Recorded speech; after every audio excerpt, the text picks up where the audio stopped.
Hi, everybody. Fall has come to West Virginia. We're in Zone 6, and this is the middle of October garden walk. We have been away.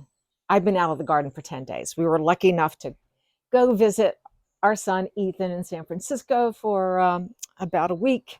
And so you get to see the garden, what it looks like after we get back, because it had been dry for 5 weeks and it rained the week we were gone, and things have really greened up and they look so good. But I also haven't touched it in that length of time, and the temperatures dropped. They went from 80 degrees to 50s and 30s, no 30s, I don't think, 40s. I think got to 39 one night. But anyhow, I have taken in some of the indoor plants.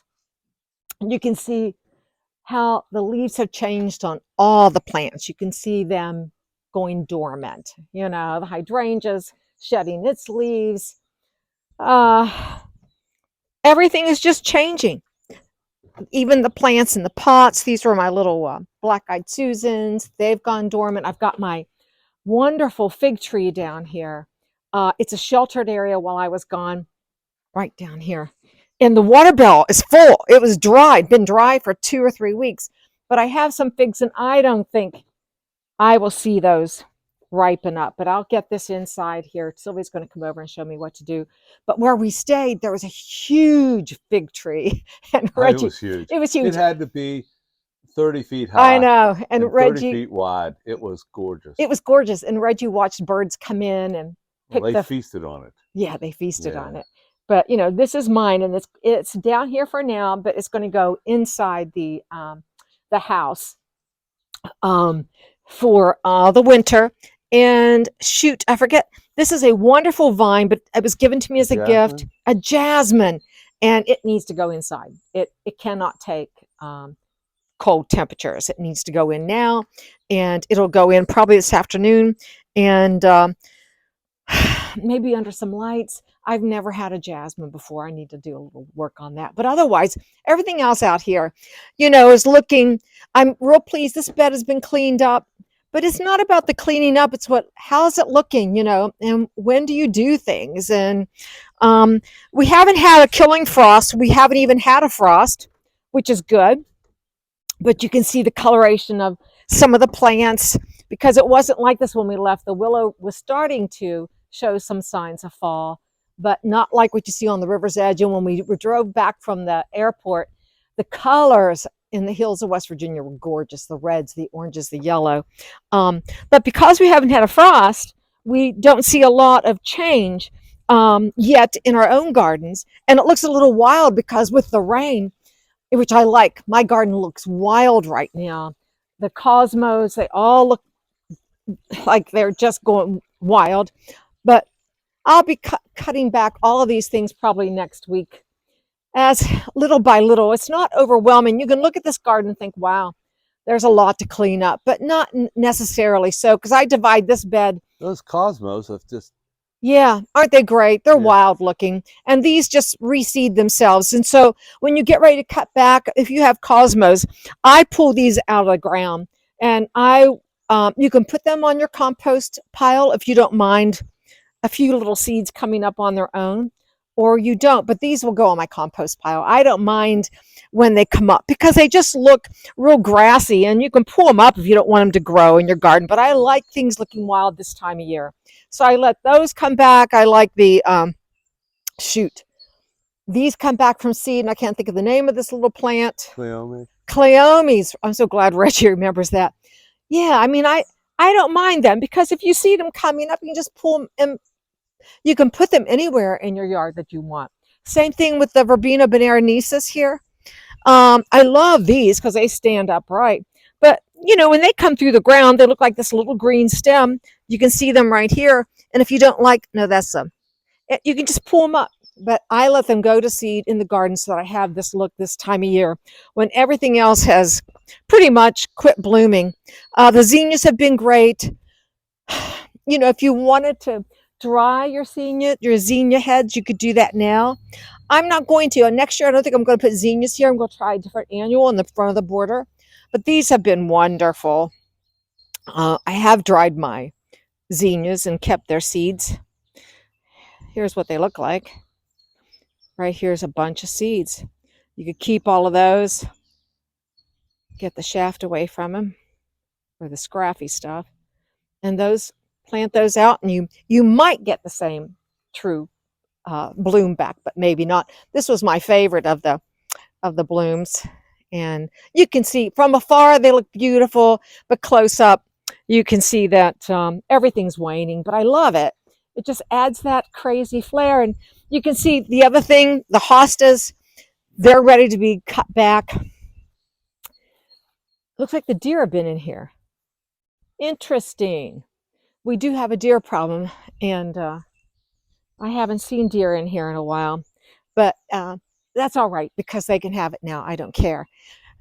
You can see the leaves. What I'm going to do with these leaves, I'm glad to see the leaves dropping because I'm going to use my willow leaves this year to mulch the garlic. And it looks like the garlic's up. I don't even think I've put that video up, and we've been gone, like I said, it's been 10 days since I've been in the garden. Before we leave, I'll show you the garlic's up already that I planted a couple weeks ago. But now, even in the middle of October, if you haven't planted your garlic, you can plant it. It'll be fine here in Zone 6. Plant it 2 to 3 inches deep, get it mulched, and let it go through the winter. And keep, like I'm going to get this mulched. Last winter, I think that terrible cold snap. I think it was the cold weather. It may have caused the problem. The other thing I thought of, Reg, is how we, when we redirect the downspout from the roof on the covered porch, I don't know if it was getting too much moisture in that bed. So I'm going to redirect it a little differently. That's a good idea. I'm going to try that. Anyhow, I'm not talking about the garlic. But everything else, I don't know what Midge found, but she's digging something. So the hostas will all get cut back. The ferns I've cut back. Everything's just, this is what it looks like. It's still beautiful to me, but a different look. I don't know. I don't know what she's doing. Oh, she's just going to walk away, walk away. Yeah. Roses, I noticed there's buds on these roses and on the little shrub rose. I cut flowers yesterday when I got home and made a nice little vase of different things that were in bloom, which is fun to do. And I'll do that until we get a killing frost, because I think you all need to get out there and cut your flowers. I wish I would have. It is too late, I think, to trim back these boxwoods. I'll get those in the spring. Because if we do get a frost in the next 2 weeks, and I haven't looked that far into the forecast, have you, Reg? No. So I don't know. But again, I need to get in here, clean things up. I have loved the white anemones, and I had trouble getting back there, so they have been so beautiful, just so beautiful. They have been gorgeous, and I cut some of those to put in a vase the other day, and hopefully I will find, I can see right here, here's some little babies, and these are going to get dug. Oh, you're in here. Good. See this little babies, these babies? I'm going to dig these in the spring. And they're right in here, right? Okay. They've come up from the main stem, and these are all the anemones. And I'm going to move these down into that bed too so we can see it. I'll get that done. Once it's time, I'll move them. I need to check and see if I can do that now or wait till spring. Probably wait till spring. I'll check on that. We're not talking about moving anemones. I'm just showing you what the October garden looks like without me being in it for 10 days. And it's not that bad, I don't think. It looks a little wild and ungroomed, but don't all of our gardens look that way right now? Perhaps. Oh, yeah. And so here I have not put up the garlic. I planted my garlic. I don't know what that is. And I looked down here yesterday and it's up already. Isn't that interesting? But it's not mulched.